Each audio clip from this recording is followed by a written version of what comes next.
Well, hello, folks. My name's Pete.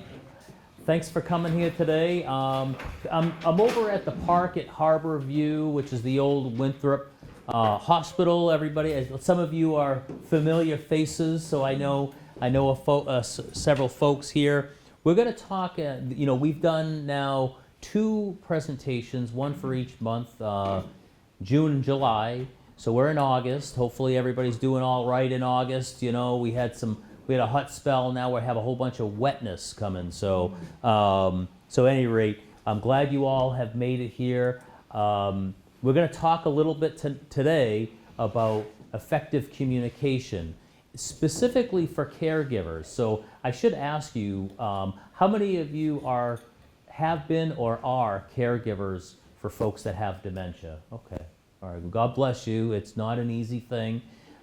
They say the Alzheimer's Foundation says that for every 7th mailbox, there's someone who is living with dementia. And behind those folks is, usually some kind of team of folks, supporting, but not always. So it's not easy. This disease is not an easy thing. So when I say Alzheimer's, I'm just using that as a catch-all for really dementia. Dementia is like the overarching umbrella of terms for specifically the types of dementia, which Alzheimer's is the biggest one. So I'm just going to use that kind of back and forth. But there are other ones, which can be challenging. There are ones like Lewy bodies. How many of you have ever heard of Lewy bodies? There are some folks that have frontal temporal dementia. Other ones could be hydroencephalopathy and things like that. So we're going to talk, though, about the caregivers. The caregivers are the unsung heroes of the whole process. And it's not an easy situation, but I hope that this might help you as a caregiver to maybe stop and have pause. A lot of the things that we're going to talk about are, you'd say, Pete, these are kind of no-brainers. They're kind of, but it's a good review for us, to go through this. At the Parc at Harborview, we do have a secure area of our community for memory care. A lot of the techniques that we employ in the presentation that I'm going to be doing today is things that we do every day, and I'm sure if you're a caregiver, you do this as well. Or if you have a friend that you know who you suspect might have some cognitive needs, these are always good things to review and know as you're working with or just supporting those folks. If you have a question, we are a small group today. If you have a question, you want to ask a question, or if you have a comment, by all means, let me know. We can either, if we get kind of into it in detail, certainly we can park it and talk, after the presentation or whatnot. But let's get started. So the importance of communication. So, and if you can't see it, I apologize. I certainly can. I'm going to read some of it, but then kind of ad-lib a little bit as well. But communication is all about discussing our needs and our wishes and our feelings. It's vital, for us. We are group mammals. We like to be in groups. The majority of folks like to be in groups, right? So it's important.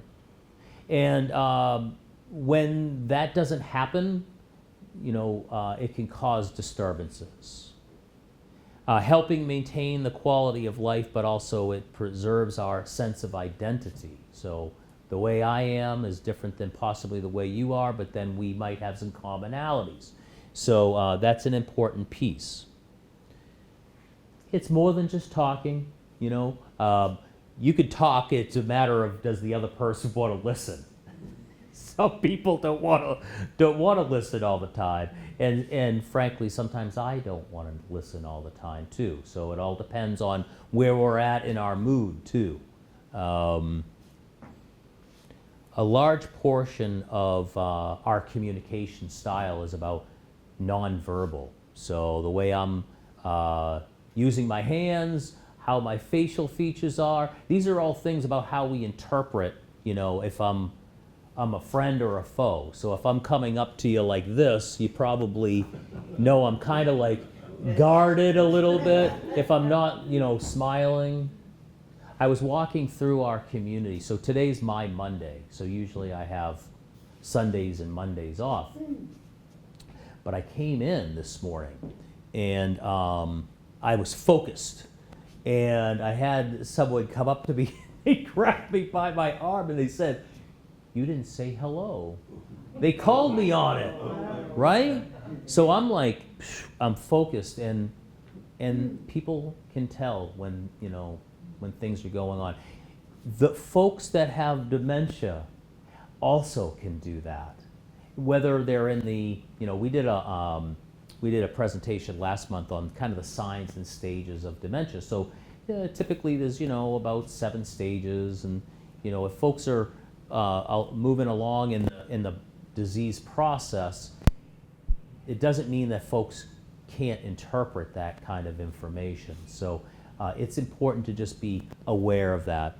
I talk some folks in this room have already heard me say this a number of times, but for the folks that are, for this to be videotaped as well, they might not have tuned in for the last ones. But I try to make the analogy that a lot of the information that folks are taking in, it's like a file cabinet. We get information and then we process it. We put it into our short term, which then becomes our long term. And then when we have to retrieve it, we're opening up that file cabinet, and that information is brought to light, and we use it. So for example, I was talking with the gentleman right behind the camera. They don't see you behind the camera. We were talking about minor league baseball for a little bit. So I remembered that was something that he liked to do, so I wanted to have that interaction. But for the folks that have dementia, they might not remember names, they might not remember events, they might not remember even words that to process that information. But I will say this, they will remember how you made them feel. That's kind of a Maya Angelou thing, right? So Maya Angelou says it's not necessarily a matter of what you say, it's how you make other people feel, which is true not only with folks without the disease, but also people who have the disease. So something to kind of keep in mind. When we look at those non-verbal behaviors that we might be we might be showing to folks that have dementia or not, it does affect other people and how we approach. So the importance of communication, going further. So Alzheimer's or dementia, it affects communication. So we talk about damaged pathways of the brain. It makes it difficult to find words. So we talk about word finding issues. That's another name is aphasia. So it could be that people are experiencing tip of the tongue effect where they can't get the words out. They can't remember the word, or they might substitute words. So for example, instead of calling it a watch, they might call it a hand clock. Trying to find the words. It's slowly in the later stages of any form of dementia, typically it erodes language. Your loved one's words and expressions may start to make little sense. Where there used to be a way to storytell, a vacation down in Florida, it might now be confusing where they're taking bits and pieces of other trips perhaps, or other things that might be happening on even television. Sometimes television can be very confusing and they might think it's reality. So all these things can kind of get jumbled up. So it can be very confusing, especially when we're trying to communicate, how was your day today? And then they're talking about, there was the police were here and they arrested a man, and there was a guy in the basement, and now I'm missing my pocketbook. what? All this happened? Not really. So, so it can be very confusing, and that could have been, just using a real example of what I just said, is there was a woman who thought she was being robbed every single day around 7 p.m. at night, you know, kind of where sundowning was happening for her. And so these are things that can happen. And then you have to unravel what the truth was. Sometimes what can happen is that there is familiar words are repeated. I'm not feeling well. I'm not feeling well. And then later on, I'm not feeling well. So just repeated words. Or is it time to go? Is it time to go? Is it time to go? Just repeating the words.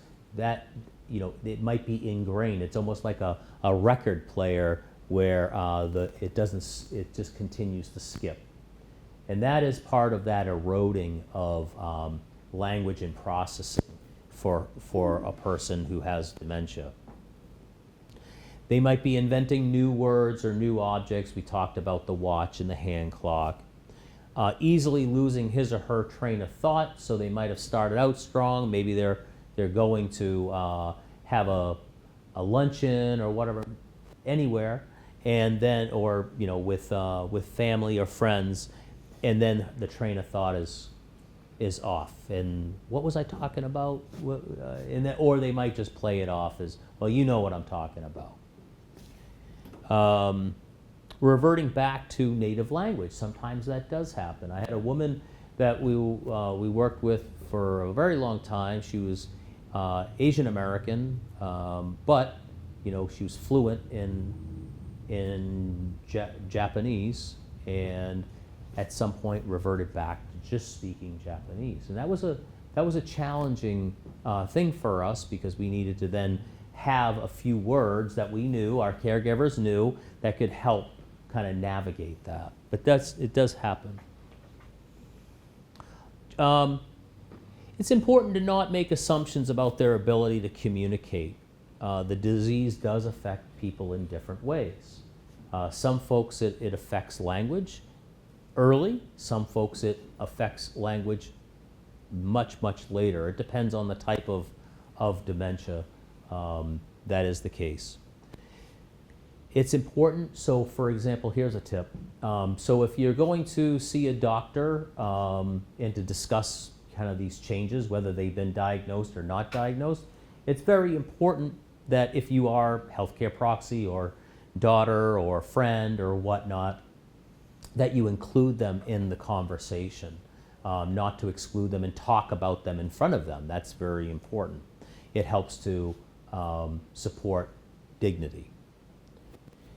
Also, it's important to speak directly to them if you want to know how they're doing, not to be evasive and not to be a concern. You know, in my professional experience, it's better to be direct, especially with folks that are in the beginning stages of the disease process, is to continue to be open and upfront. If a key rule of thumb though is if they're saying there's nothing wrong with me, then don't argue it, you know, and maybe later on they might be a little bit more responsive. But to be direct with them about certain things.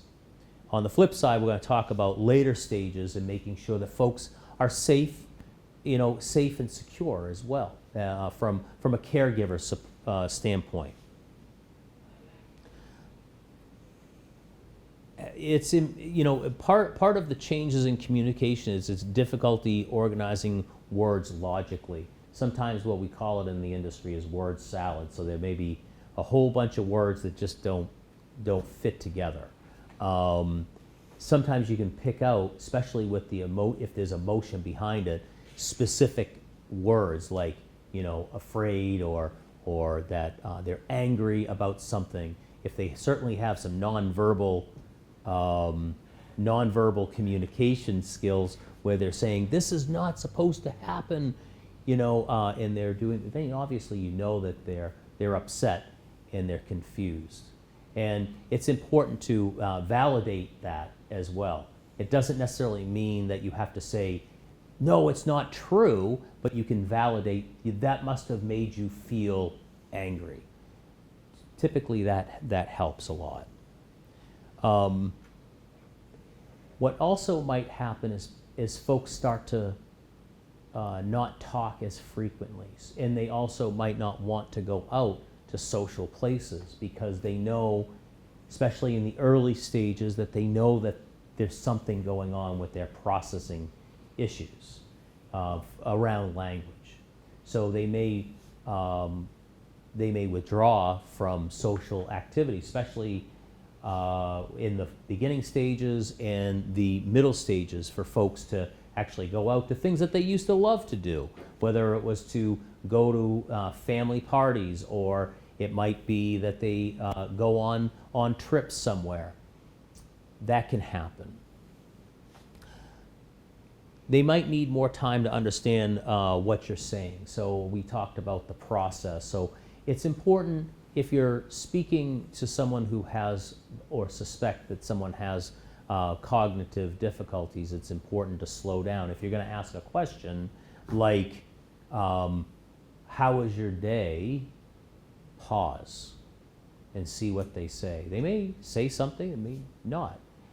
But you want to give them some time, because it's about processing and pulling out that information so that they can discuss. The worst thing in the world is that if you're at home and living with that person who has the disease, if you're over here and they're over here and you're saying, well, you need to get yourself ready, put your shoes on, your coat's in the closet, don't forget your wallet, because we're going to go to the doctor, and I need you to be out there at the car in 10 minutes. A lot of information to process there. So it's important to break it down, slow down, and to wait for a response. Sometimes what happens with certain types of dementias, there can be cursing and using foul language, and that's an important piece. And sometimes it has nothing to do with that, and that they might be frustrated, and because they can't do certain things that they used to do. Sometimes, not that it's exactly dementia, but Parkinson's disease is a nasty disease, because the brain is still functioning, but the body sometimes isn't. And so it can be very, very difficult. So there can be a lot of frustration, and sometimes folks can lash out because they can't do certain things. So in that regard, trying to be patient. There's also, certainly times where there can be a medication issue as well, and there could be a medication interaction. Certain types of medications can cause hallucinations and paranoia and things like that. And then there's other medications that have to offset that. So these are all things to kind of keep in mind. In the early stages, it's important to listen to how they're feeling, using the pause. Give them time to respond, like I mentioned. Don't interrupt or finish sentences until they ask for help. So word finding issues, it may take a while for them to get out the full. The easiest thing in the world is just to go ahead and finish up their sentence. You might even know what they're thinking, but it's important to take, because it's their way of creating new pathways in the brain as well, that it might take a while. And then just like how we learn anyways, it's about repetition. So allowing them to talk and to get it out, and then if they have to say it again, they should be able to repeat themselves. Talk with them about what they're still comfortable doing. That's an important one. So, as the disease process develops, and it is important, they are going through a lot of loss. they are losing the ability to remember things and to process information. There may also be neurological issues that affect the body where they're not able to walk or bathe or drive their car anymore or pay their own bills. So there can be a lot of loss. So asking permission to see if they'll allow you to help them is a really important key thing. The only caveat to that is that if they are a danger to themselves or others, it's important to take that ownership if you're a healthcare proxy or a family member or whatnot.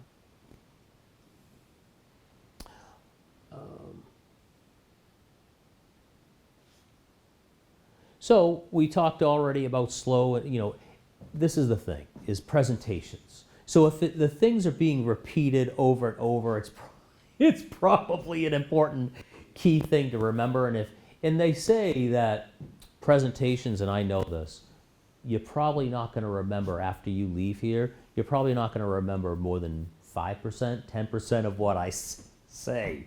So, and that's okay, I take no offense. The other thing is that if you would like a copy of this presentation, I can send it to you electronically. You just let us know, or I can send it directly here, and you can. Oh, you already have it, so you can forward it to anybody. We don't have to. Any of the presentations I have. Yeah, yeah, and there's no copyright on them. It's well, the way I look at it is that this is an important thing for you all to have, and a lot of times families will take these presentations and they'll take them to their family and friends or whatnot, and go over it together. So, stay present in the moment if you're, and that's hard to do sometimes when what is hitting the fan, but it's an important part of just staying calm, especially if they're upset. If someone is really upset, is to validate their feelings. You're feeling upset, you're feeling scared. The confusion can set in as well. So staying in the present and not also arguing with them about that didn't really happen. It doesn't really help, especially folks that are in the mid stage to later stages of dementia, to not argue. If they want to believe that, they lived on a certain street growing up, or they lived in a certain state, or they were married to a certain person, or that they think that this person who is their brother is actually their husband, there's no need to argue with it. Avoid distractions. So I was I was doing the little kind of sketch really quickly about me being over at the sink and there's somebody over here. If distractions are hard, so it's hard enough to process.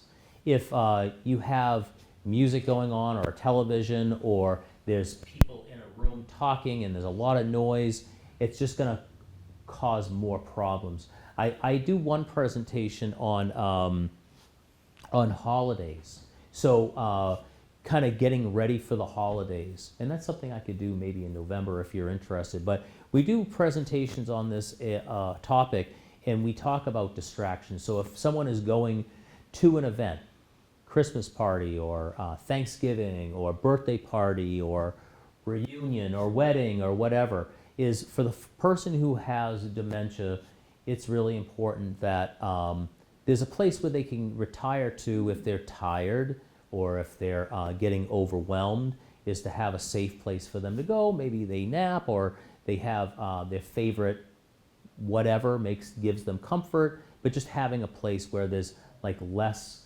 sensory overload for folks. So these are things that we try to do as tips, especially if you're having a communication with one person one-on-one and there's a lot of stuff going on around.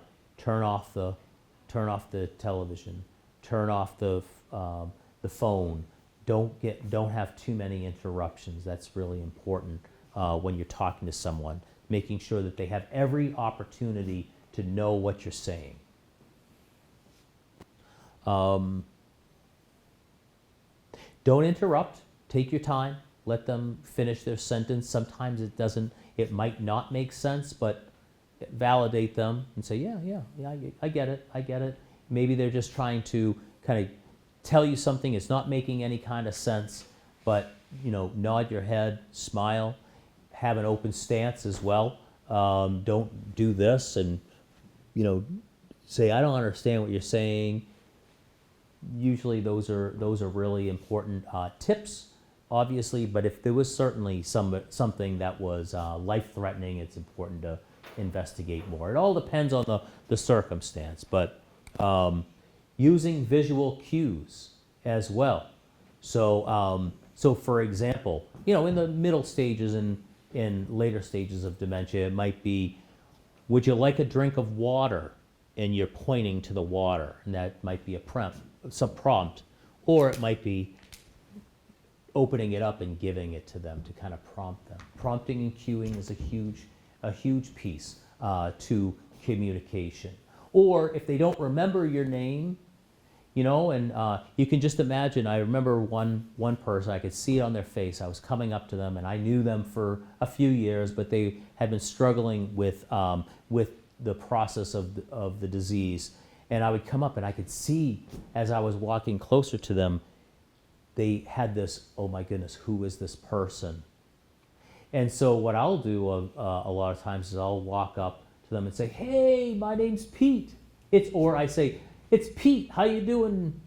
So it kind of gives them an out, or it might be, I see that, on your calendar over here, you have, it's your doctor's appointment is tomorrow. So just, is that true? And to giving them some clues as to keeping them on track. Like I said, don't argue. If they want to believe certain dates and things like that, that's fine. Especially in the later stages of dementia, there may be a lot of paranoia and sometimes hallucinations, whether it's visual or auditory, in some types of dementias. So it may be important to validate what their concern is, and then sometimes our best advocate is time. So especially with certain types of dementia, if they say, someone stole my pocketbook, and for the umpteenth time, that they stuffed their pocketbook in the laundry basket underneath all the laundry because they needed to make sure it was hid, and it's there. So you say, you know what, that's awful, let me go ahead and they're demanding that the police be called. Okay, I'll take care of that. We'll get the police down here. We'll see what we can do about it. And then say, but you want to get some lunch before, let's sit down for some lunch while the police are on their way. That is just a technique of validation, but also to redirect off of that issue. Sometimes it works, sometimes it doesn't. Sometimes you have to have a whole bunch of different tools in the toolbox to utilize. I remember I was walking with one gentleman and outside, and it was a beautiful day out, and he was an airplane pilot, and we were talking and whatnot about something that he was fixated on about his family, and they had taken all of his money and put him in a certain place and whatnot, and all of a sudden there was a plane going overhead, and he looks up and he's looking at the plane, and then we just started talking about the plane, and then he wasn't talking about his family anymore. So sometimes it's those types of things. There was another woman who I was working with, who it was her mom who was living at home, and she was from Ireland, and she loved tea. That was her big thing, and it would always be a certain time of day. And the daughter said, sometimes I just don't know what to do. She's driving me nuts. I can't do anything with her. She's constantly talking and constantly following me around, and I'm just about had it. And I said, well, didn't you say that she loves to drink tea? And she said, yeah, she loves her tea and everything. So I said, the next time that she starts to go on this rant about whatever it was, and she's following you around, don't say anything. Go over, get the teapot, fill it up, put it on the stove, take the tea down, get the cup, put it on the table, and see if that does anything. And she calls me up about 3 or 4 days later, and she said, Pete, I can't believe what you said to do worked. That doesn't mean the next time it's not going to work. But for that particular time, it worked. It worked for her. And so you got to just have some different things. Find out some of the, the likes and dislikes, the comforts, the creature comforts, and see if you can put those in the toolbox. Sometimes I've told folks that if you want to distract someone who is fixated on certain things, is to get a photo album and keep it out in an area so that if they start having some communication issues, that you can redirect and say, what's this picture? What's this picture? Tell me a little bit more about it. Sometimes it works, sometimes it doesn't, but it's an effective tool to redirect off of certain things that folks are fixated on. The most important thing is to stay calm.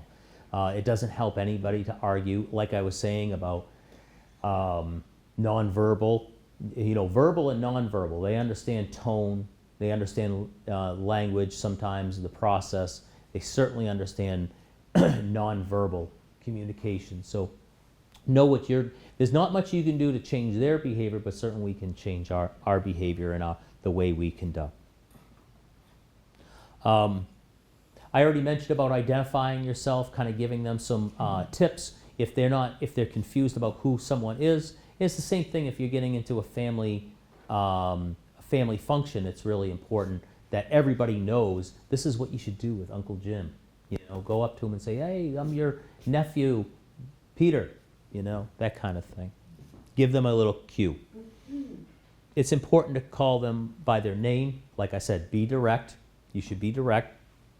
And use simple words in sentences, especially for folks that are in the mid to late stages of dementia. Sometimes it's as easy as put your shoes on and then just pause. Or put your shoes on, please. That's not a bad thing to say, too.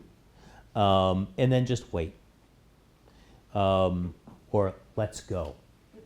A lot of times when we're working over at the park and we have folks that are in memory care, we won't necessarily say, would you like to go to the piano player who's playing down on the first floor?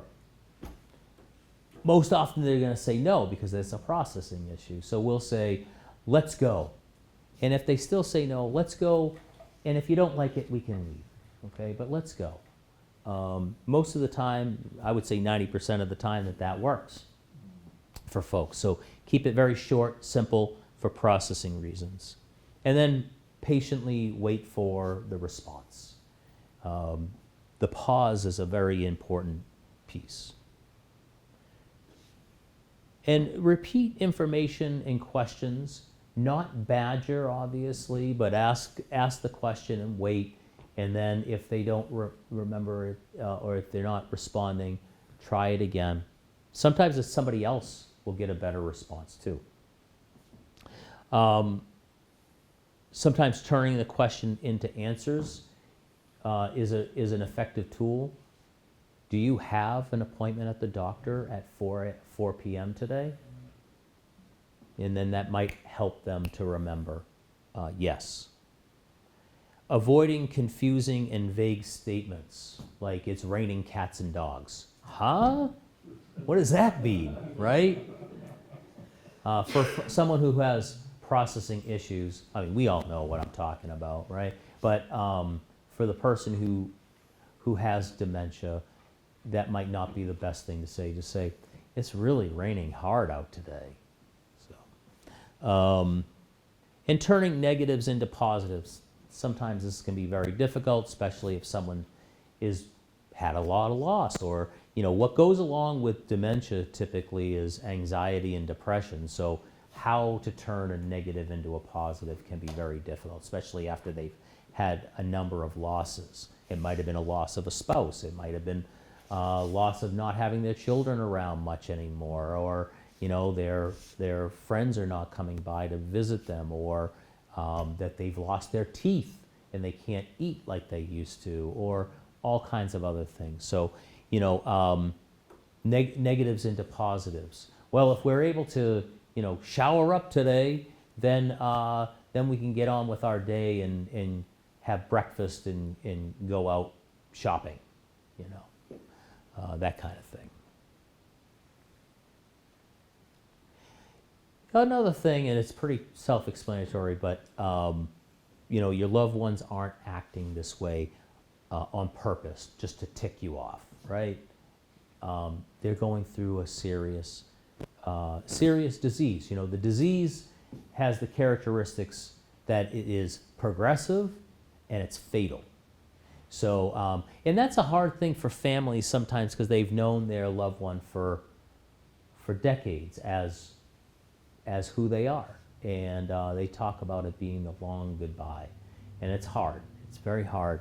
But they're not doing it on purpose. Don't take it personally. Use patience and understanding to help your loved ones effectively communicate and feel safe and secure. So, with all that being said, there are certain times when safety is a huge factor. And that's when, you need to get in touch with the senior center.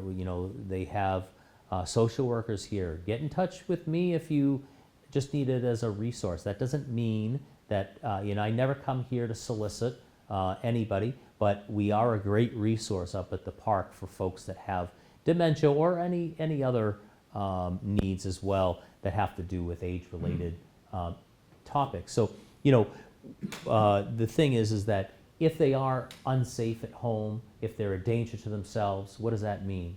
So they could be walking out at 10 o'clock at night, and they usually don't have a place to need to go. Or they're leaving the stove on and they're boiling, eggs, and now it's 5 hours later, right? Or they're leaving the water on in their shower or their bath, and now it's running down into the first floor. These are all things that can be serious issues. Or they're going outside with, a T-shirt on in the middle of January. These are all things that are concerns, and that's when you have to step it up and talk to either the healthcare proxy or talk as a family. Get the help that you need, and there's lots of resources out there. I put my number up there if you need us. If you get the wonderful staff here at the senior center as well. But I'd be more than happy to answer any questions. If I don't have the answer, I can certainly try to get it for you. So that's it.